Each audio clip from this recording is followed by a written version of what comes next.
So people, particularly those in business, often ask me, why should I care whatsoever about geopolitics? I'm not a politician, I'm not a diplomat, I'm not a poli-sci professor. Politics don't involve me. Why should I care? Well, I couldn't disagree more, especially with how interconnected everything is globally.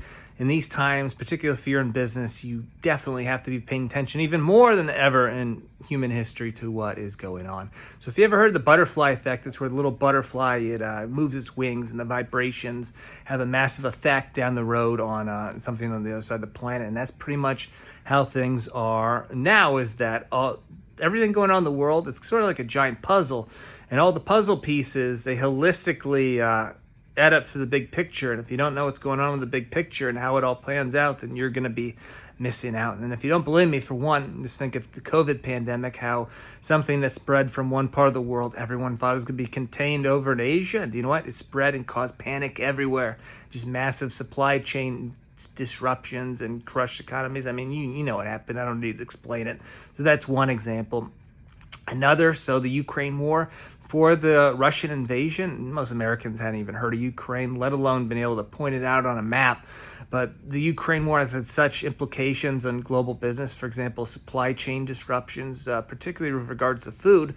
So Ukraine is one of the world's biggest exporters of grains and cooking oil, particularly sunflower oil. So countries in Africa, for example, now cannot, there's no trade where they can buy wheat. So a lot of people are starving. And then let's say you're an American far away from the front lines, Ukraine.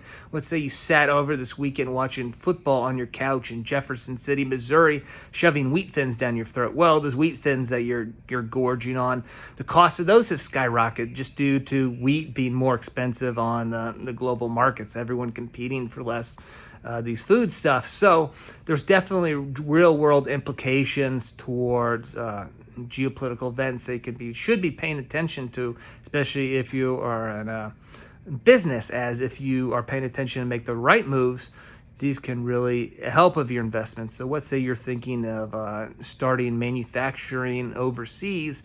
Well, historically, you might have gone to China, but now with all the issues and potential, the threat for decoupling going forward in the next couple of years, particularly if Beijing invades Taiwan, you might be second guessing this and start thinking of picking more geopolitically friendly countries, be it the Philippines or Indonesia or Bangladesh, which you might not have done before. So that's something that a company, if you're politically savvy, geopolitically savvy, you would do.